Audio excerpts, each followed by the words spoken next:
Nous avons ainsi prié avec confiance et fidélité dans le nom précieux de Jésus. Nous allons appeler Papa Denis, il va venir mettre la parole de Dieu que nous allons entendre en ce moment entre les mains de Dieu. Nous sommes tous calmes, nous allons entendre la prière.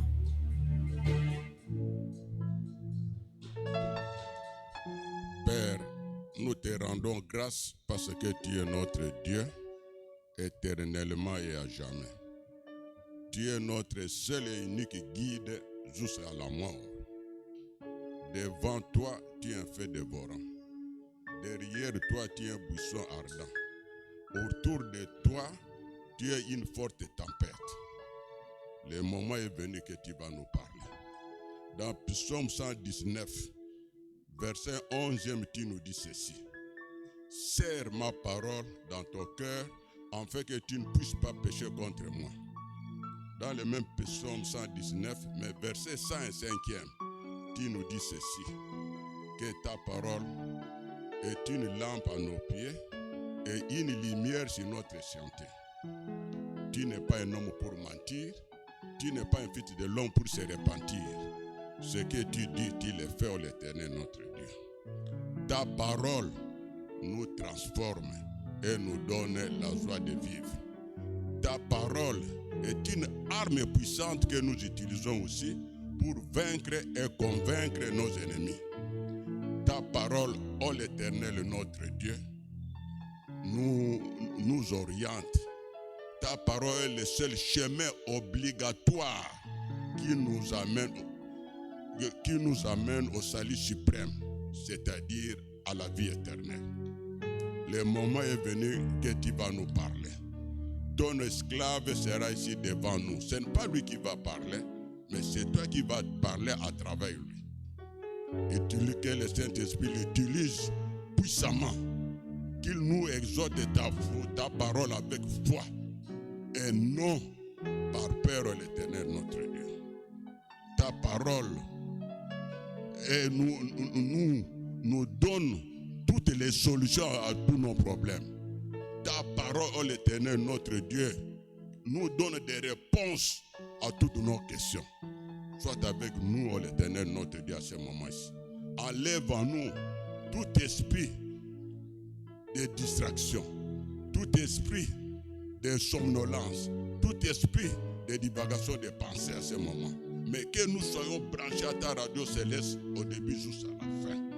Sois avec nous, l'Éternel notre Dieu, à ce moment-ci. Que rien de mal puisse nous arriver. Nous avons ainsi prié avec confiance, obéissance auprès de notre Dieu. Et c'est là au nom de Jésus-Christ. Amen. Est-ce que tu peux continuer à acclamer, continuer encore à encourager l'homme de Dieu avec les acclamations? Alors sur ce même rythme d'acclamation, nous appelons le révérend pasteur, notre papa David, pendant qu'il s'avance afin de nous donner la nourriture de ce matin. Est-ce que tu peux exagérer avec les acclamations?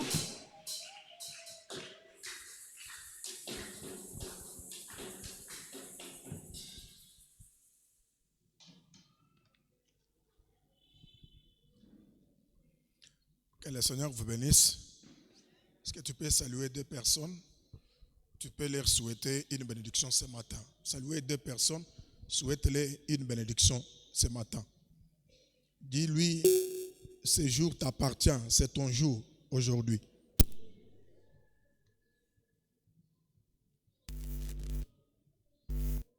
Nous allons nous tenir debout pour la lecture de la parole. Nous allons prendre la lecture de ce matin dans le livre de Joël, prophète Joël. Prophète Joël, nous sommes au chapitre 2.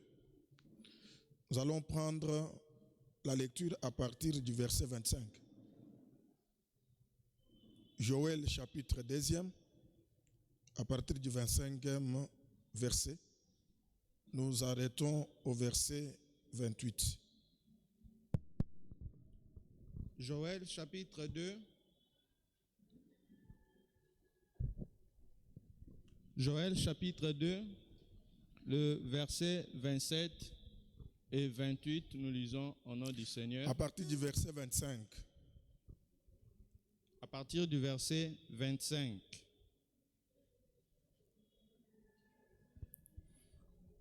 Joël chapitre 2. Je vous remplacerai les années qu'ont dévoré les sauterelles, les Gélèques, les Asiles et les Kazam, ma grande armée que j'avais envoyée contre vous. Vous mangerez et vous vous rassasierez, et vous célébrerez le nom de l'Éternel, votre Dieu, qui aura fait pour vous des prodiges, et mon peuple ne sera jamais dans la confusion. Et vous saurez que je suis au milieu d'Israël, que je suis l'Éternel, votre Dieu, et qu'il n'y a point d'autre, et mon peuple ne sera jamais dans la confusion. Après cela, je répandrai de mon esprit sur toute chair.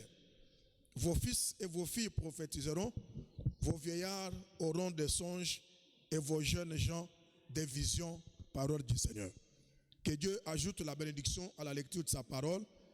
Et nous disons grandement merci à Dieu, lui qui est maître de tout, qui a permis que ce matin nous puissions nous retrouver en sa présence. Nous lui sommes infiniment reconnaissants pour cela. Vous aussi, peuple de Dieu, nous ne cessons de proclamer les paroles de bénédiction pour vous. Et notre souhait est de vous voir prospérer à tous égards et que vos âmes prospèrent aussi dans la parole de Dieu.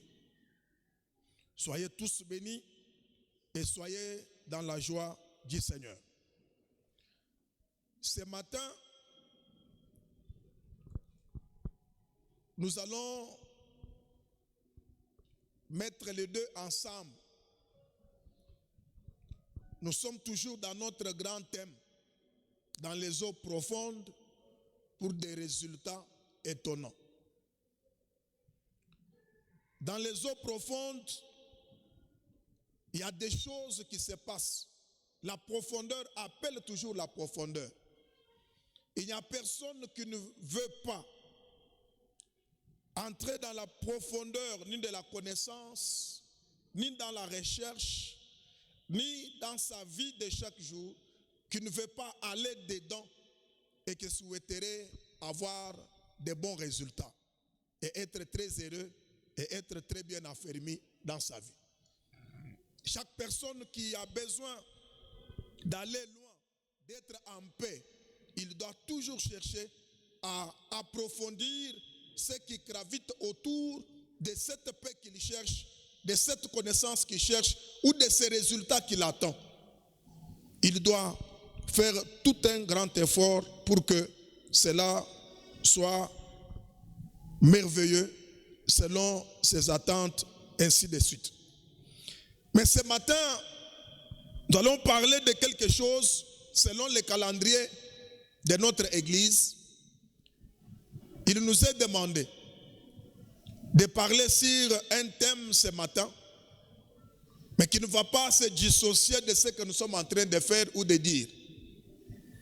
Ce matin, notre thème est intitulé « Les dons de l'Esprit nous introduit dans une nouvelle alliance. » Les dons de l'Esprit nous introduit dans une nouvelle alliance.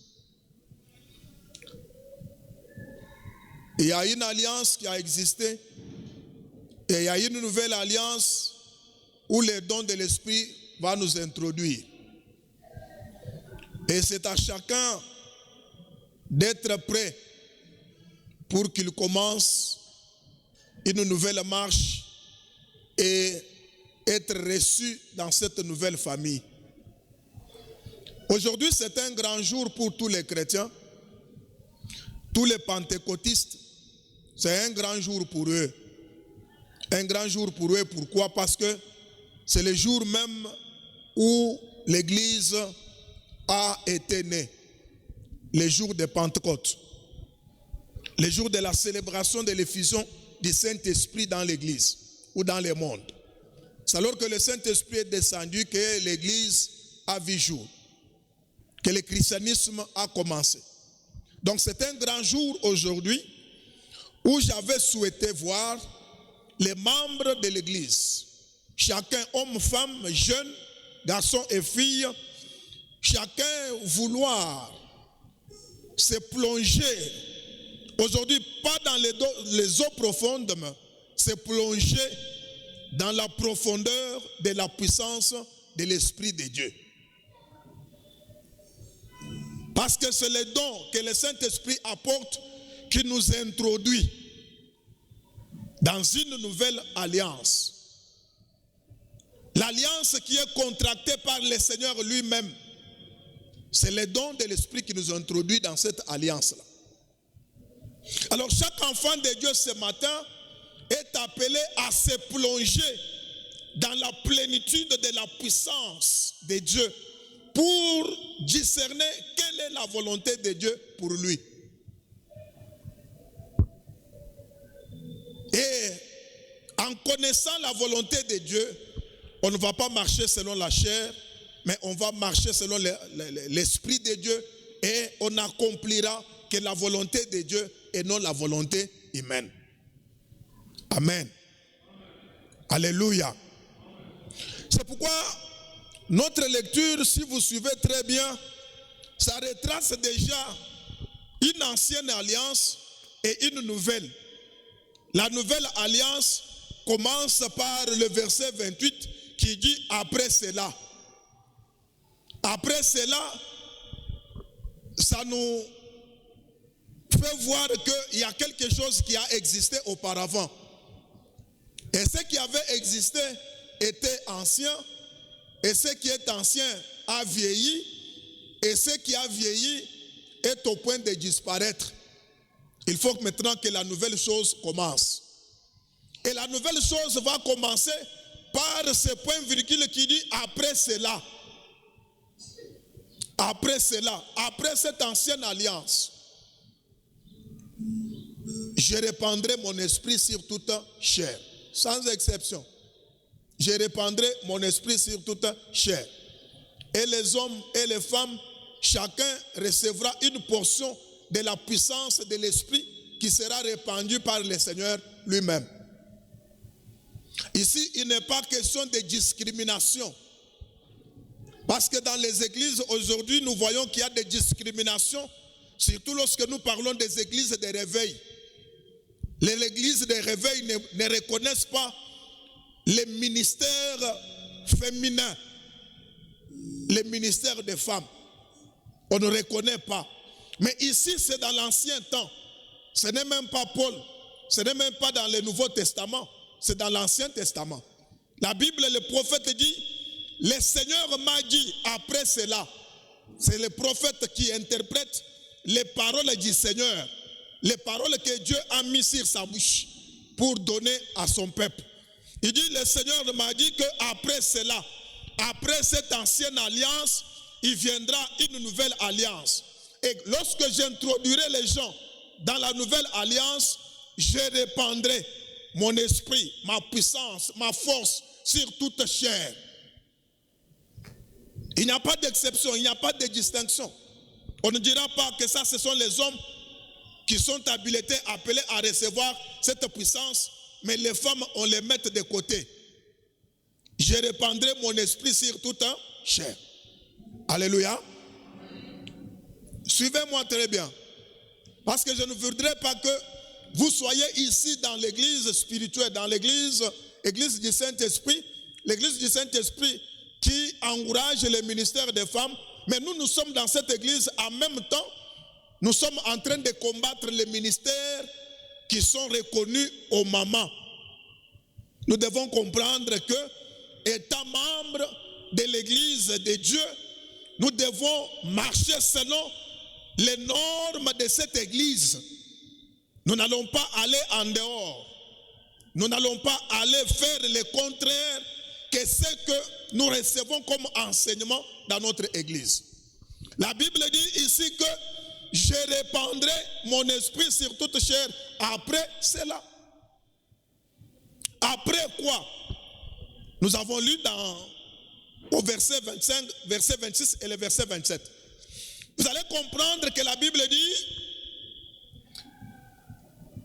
je vais restituer les années qu'avaient dévoré les 4 types d'animaux ou de sauterelles.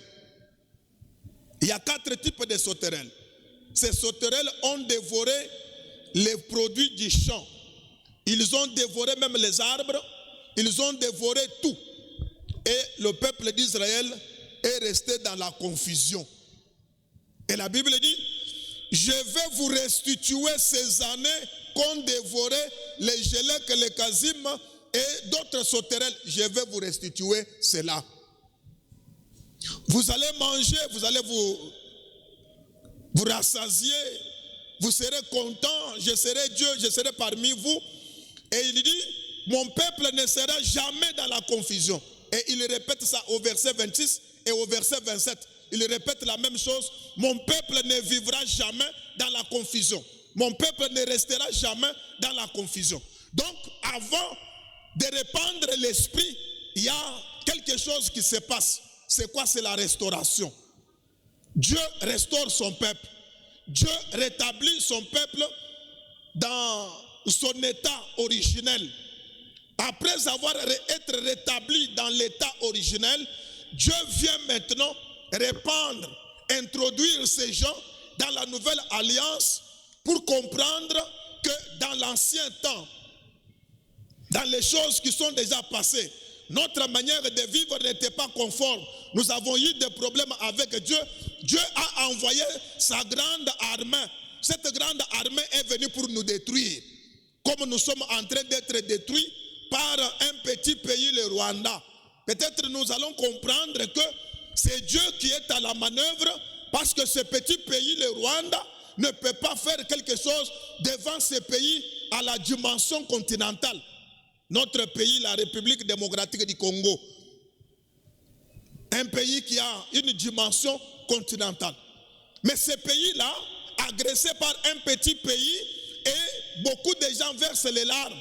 Il y a des gens qui meurent. Il y a même des grandes puissances qui se trouvent parfois incapables de trouver solution sur le plan militaire. Et c'est comme ça que Dieu avait envoyé aussi une grande armée. Cette armée constituée des sauterelles. Mais dans l'image symbolique, nous voyons des sauterelles. Mais quand nous entrons dans la typologie des choses, nous voyons que ces sauterelles, ça représente une armée d'un pays. Il y a Babylone, il y a les Iraniens, il y a tous ces pays-là qui, Dieu leur donne la force de constituer une armée. Et cette armée vient envahir le peuple de Dieu qui ne voulait pas marcher dans l'alliance contractée avec leur maître. Et c'est comme ça qu'ils ont eu des problèmes. Et c'est à partir de ces problèmes qu'ils ont été affaiblis, détruits, anéantis. Et ils sont restés maintenant esclaves. Ils étaient sous l'oppression de certains pays et de certaines puissances. Ces puissances et ces pays sont représentés ici par des sauterelles.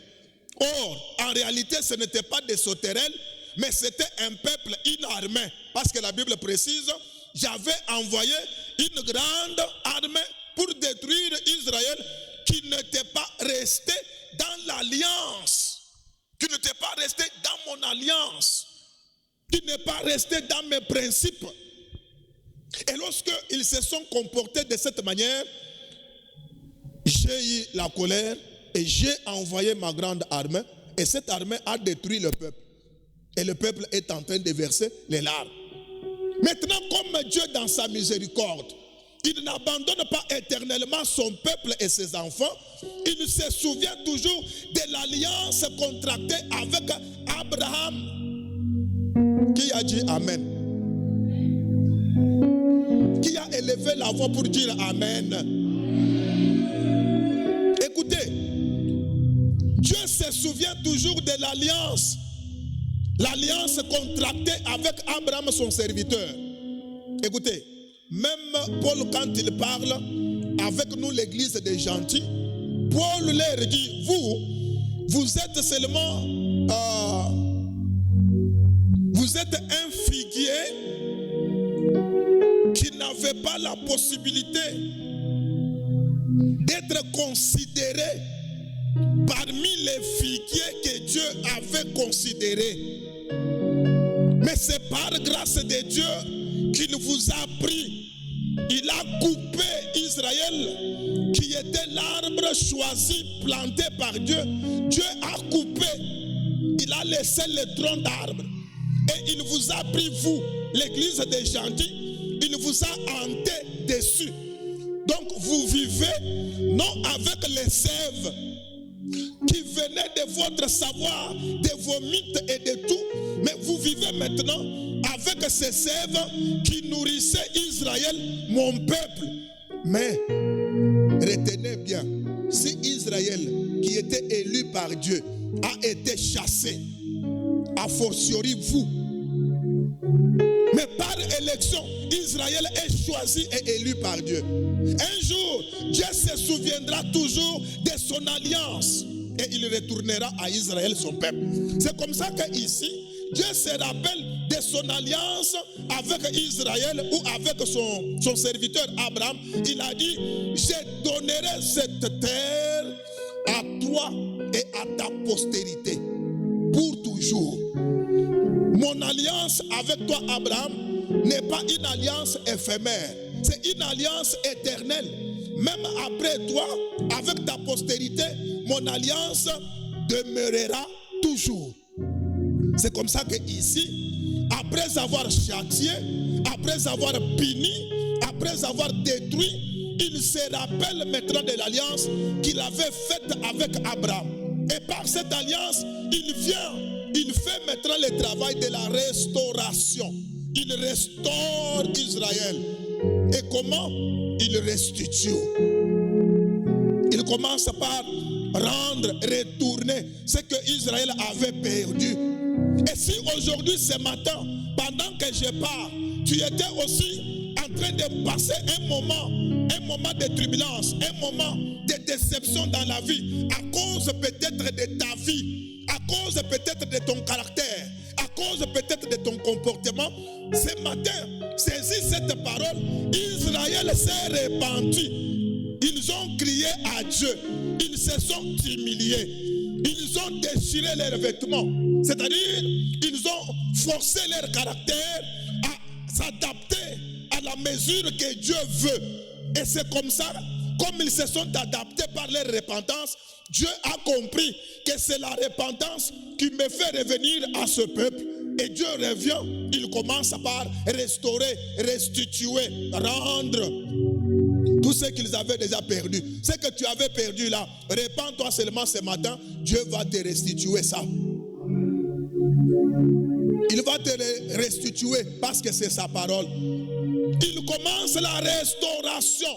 La restauration, il restaure la santé, il restaure les activités, il restaure l'intelligence, il restaure la force, il restaure la beauté, il restaure tout. Parce que quand on ne mange pas bien, même la beauté, c'est défait. Quand on ne mange pas bien, on n'a pas vraiment la beauté. Regarde une personne très mince comme ça. Regarde sa beauté. Et regarde encore une personne qui est grasse. Regardez ces deux personnes-là. Vous verrez qu'il y a toujours une différence. Quand Dieu restitue, il restitue même la beauté. Tu avais déjà perdu ta beauté. Dieu restitue ta beauté. Il te donne ta beauté ancienne. la beauté que tu avais perdue là, Dieu te donne cette beauté. Même si tu n'utilises pas la lotion, Dieu te donne seulement la beauté parce qu'il est dans la phase de la restauration. Il restaure tout. Il restaure même ta taille. Tu étais en train vraiment de devenir une personne chétive à cause de la manque de la nourriture. Dieu vient, il restitue et tu deviens une personne complète. Dieu restitue tout. Ce matin, mon souhait est que Dieu restitue ce qu'il avait ravi. Même dans vos familles, ce que Dieu avait ravi ce matin, c'est notre jour. Aujourd'hui, c'est notre jour. Aujourd'hui, c'est le jour de la restauration. Aujourd'hui, c'est le jour de après cela. On ne va pas continuer dans les lamentations, dans les pleurs, dans les grincements des dents. Non, aujourd'hui, c'est le jour de après cela. Après cela, après les moqueries, après cela, après les critiques, après cela, après avoir manqué, après cela, après avoir été saboté, après cela, après avoir été mal compris, Dieu vient, il dit après cela, on va te comprendre bien, on va te comprendre dans le sens propre. Tu ne vas pas faire l'effort pour te faire comprendre aux gens. Les gens te comprendront parce que tu vis déjà dans les après cela. Tu vis déjà dans les après cela. J'ai besoin que tu vives dans les après cela. Après l'ignominie, après la honte, la Bible dit, mon peuple ne demeurera jamais dans la confusion. Tu ne vas pas demeurer dans la confusion parce qu'aujourd'hui, les dons spirituels t'introduisent dans les après cela. Tu n'avais rien, après cela, tu as quelque chose. C'est pourquoi j'ai toujours dit à Pariel, Pariel, retenez bien, vous ne resterez pas toujours faible. Vous ne resterez jamais faible. Il y a un temps pour chaque chose. Un temps d'être négligé, et un temps pour être considéré. Si aujourd'hui vous êtes négligé, demain ça ne sera pas la même chose. Demain ça sera les après cela. Que Dieu vous accorde ce que vous avez perdu pour que ceux-là qui vous regardaient au talon commencent à vous regarder par la figure. Les après cela. Le Saint-Esprit, les dons de Dieu nous introduit dans une nouvelle alliance. Aujourd'hui, nous parlons de Pentecôte. Pentecôte même c'est quoi? En grec, ça veut dire Pentecôstes. Pentecôstes veut dire 50e. Ce qui veut dire, on célébrait la fête de Pentecôte après 50 jours. Hein? Dès qu'on fête la fête de Pâques, après Pâques, on compte 1, 2, 3, 50 jours, on célèbre l'effusion du Saint-Esprit. C'est pourquoi lorsqu'on parle de Pentateuque, le Pentateuque, on voit les 5 livres qu'on attribue à Moïse, commençant par Genèse, Exode, Lévitique, Deutéronome et Nombres. Ces 5 livres attribués à Moïse, on les appelle les Pentateuques. Pentateuque qui veut dire 5. Ça veut dire Pentecôstes veut dire 50e. Donc 50e jour après la Pâque.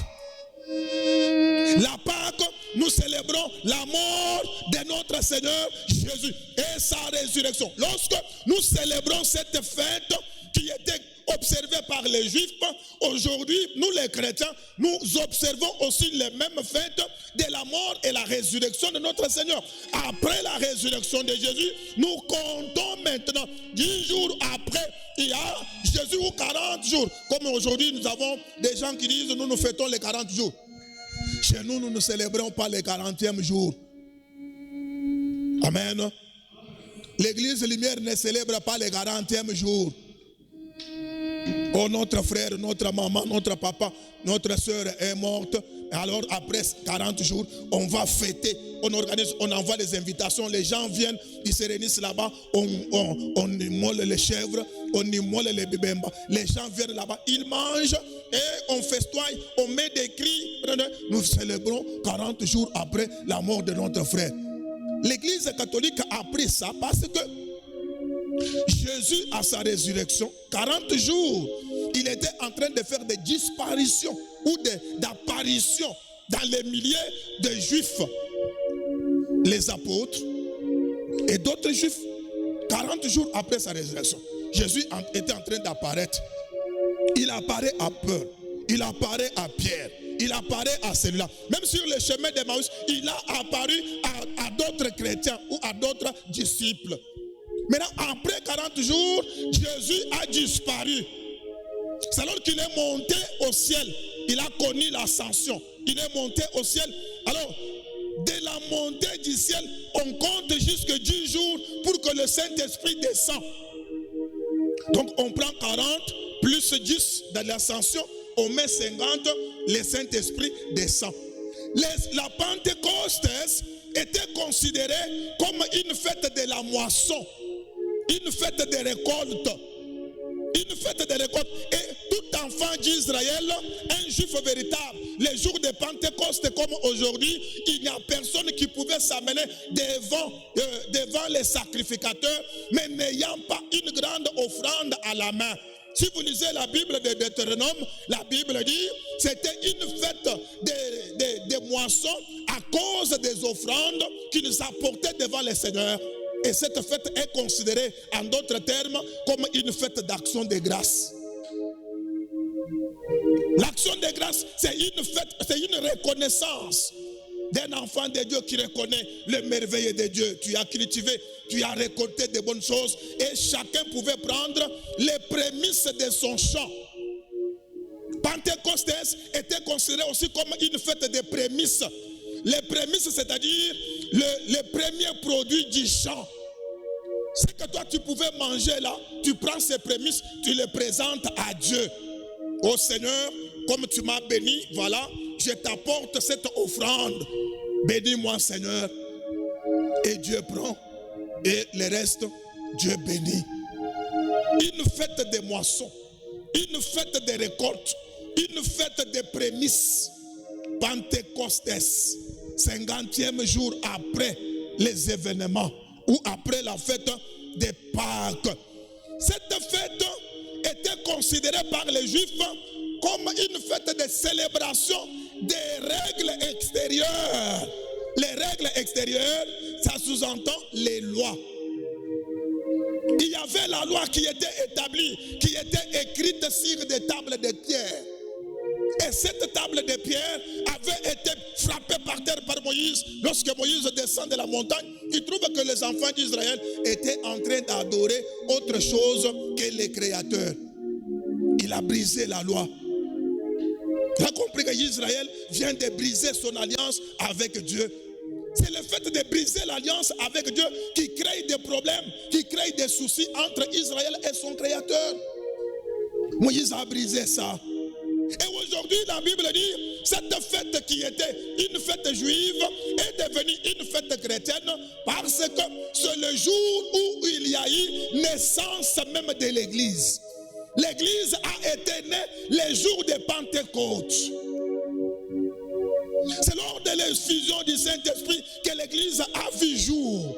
La Bible dit, les apôtres qui étaient là-bas, renfermés dans la chambre haute, ils attendaient la promesse. La promesse, c'était quoi? Rester là-bas à Jérusalem jusqu'à ce que le Saint-Esprit viendra sur vous. Ils ont attendu. Ils étaient là, la Bible dit, au nombre de 120. Et parmi eux, il y avait aussi des femmes. Il n'y avait pas que des hommes, il y avait aussi des femmes. Restant là-bas, un jour ou quelque temps après, la Bible dit, ils ont senti quelque chose. Donc des signes extraordinaires qui accompagnaient l'événement de la descente de la puissance de Dieu. Dieu ne descend pas calmement. Par moments, Dieu descend par de fortes bruits. Dieu descend par des tremblements de terre. Parfois, Dieu ne peut pas venir dans les tremblements de terre. Dieu ne peut pas apparaître par les vents violents. Il peut paraître par une voix douce. Dieu peut apparaître et Dieu peut parler. Mais ici, il y a eu des signes extraordinaires. Le premier signe, c'était un vent violent. Amen. Alléluia. Il faut que le vent violent frappe ta vie ce matin. Il faut que ce vent-là souffle dans ta vie ce matin pour enlever tout ce qui a du diable, ce que le diable a planté, ce que le diable a amené dans ta vie, que le vent souffle pour emmener, emporter ce qui n'est pas de Dieu dans ta vie, pour l'envoyer ailleurs, afin de t'apporter ta bénédiction que Dieu t'avait bénie avant la fondation du monde. Il faut que le vent souffle. Amen. Il faut que le vent souffle. Pendant que le vent souffle, donc nous sommes dans les nettoyages. Nous devenons propres, on nettoie notre environnement, on nettoie tout, on devient vraiment très propre pour Dieu seul. On devient propre. Il faut que le vent souffle ce matin. Le premier signe extraordinaire, lorsque le Saint-Esprit descend, d'abord c'est le vent, un vent violent qui souffle. Et tout ce qui était là, chacun a entendu qu'il y a un vent qui a soufflé. Même ceux-là qui n'étaient pas encore baptisés dans l'eau, chacun pouvait recevoir une portion de la puissance. Il a senti qu'il y a un vent violent.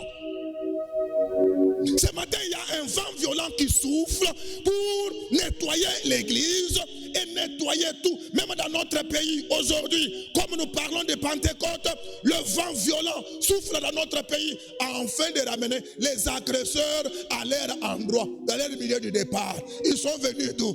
Là où ils sont venus là, c'est là où ils vont rentrer. Parce que le vent souffle. Le vent commençait déjà à souffler. Ça ne dépend pas de la capacité des hommes de Dieu. Ça ne dépend même pas des apôtres. Ça ne dépend pas d'être prophète ou qui que ce soit. Mais c'est Dieu lui seul qui envoie, qui souffle dans son église.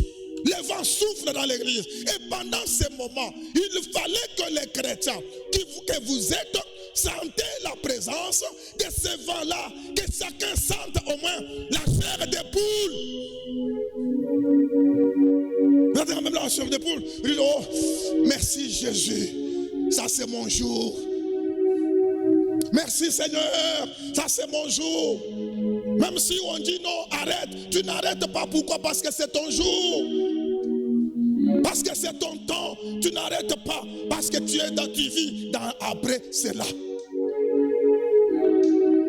Le vent souffle et tu dis non Seigneur, comme le vent souffle, laissez-moi un peu du temps. Comme le vent souffle, je suis dans mon temps. Et la Bible dit, deuxième signe extraordinaire, c'était des flammes de feu. Chacun a observé une flamme de feu sur la tête de tout chacun qui était là-bas, que ce soit des femmes, que ce soit des hommes. Chacun a reçu une flamme ou une langue de flamme de feu sur sa tête. Il a reçu ça. Et c'était extraordinaire. Alléluia. C'était extraordinaire. Lors de Pentecôte, comme nous parlons de Pentecôte, le Saint-Esprit de Dieu vient confirmer que toi, tu es enfant de Dieu. Le Saint-Esprit vient confirmer. Là, il ne s'agit pas que quelqu'un vienne secouer sa tête pour dire non, toi tu n'es pas un enfant de Dieu. Non, si quelqu'un vient, il secoue la tête, il me dit, toi tu n'es pas enfant de Dieu. J'ai dit N-O-N. Parce qu'il y a l'esprit qui vient confirmer à mon esprit que je suis enfant de Dieu. C'est aujourd'hui que je suis né de Dieu. C'est aujourd'hui que j'appartiens dans la famille de Dieu. C'est aujourd'hui que j'entre comme introduit dans la nouvelle alliance. Si l'ancienne alliance était contractée avec le sang des boucs, avec le sang des agneaux, avec le sang d'autres choses, la nouvelle alliance est contractée, non avec le sang des boucs, mais avec le sang de Dieu. Avec le sang de Dieu. Et dans la nouvelle alliance, lorsqu'on nous introduit dans la nouvelle alliance, nous connaissons Dieu. Nous apprenons à connaître Dieu. Apprends à connaître Dieu. Apprends à connaître Dieu. Et quand tu connaîtras Dieu, obéis-le. Et quand tu l'obéiras, soumets-toi à lui. Serre-le. Lisons un peu quelque chose comme... Lisons un peu quelque chose. Voilà, nous terminons dans 4 minutes. Lisons un peu dans le livre de Hébreux.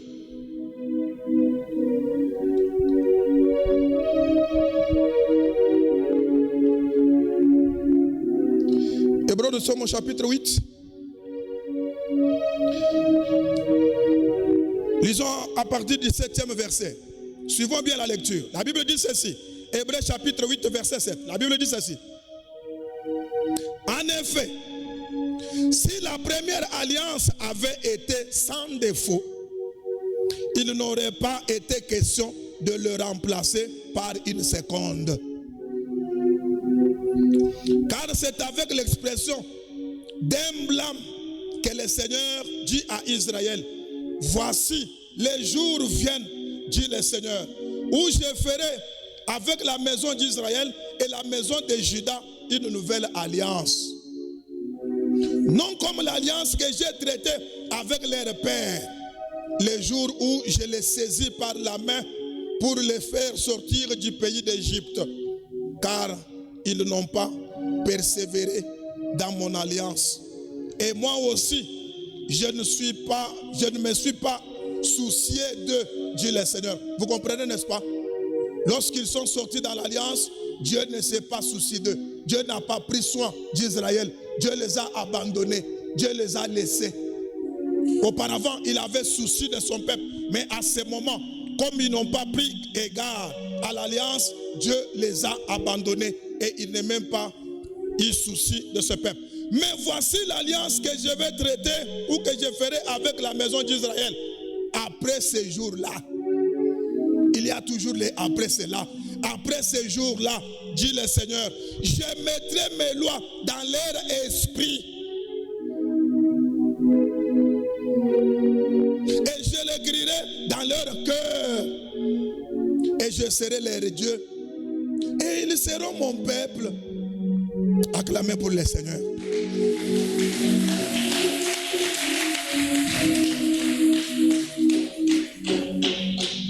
Une nouvelle alliance était nécessaire parce que Israël n'avait pas observé l'alliance qu'il avait contractée avec Dieu.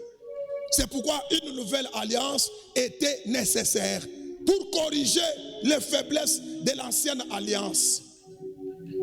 L'ancienne alliance était des tables de pierre. On pouvait marcher avec ça. La Bible dit dans Deutéronome ou dans les livres des Pentateuque, tu prends ça, tu mets dans ton cou. Quand tu marches avec ça sur la poitrine. Comme aujourd'hui, je vois certains chrétiens qui marchent avec les photos de leurs prophètes.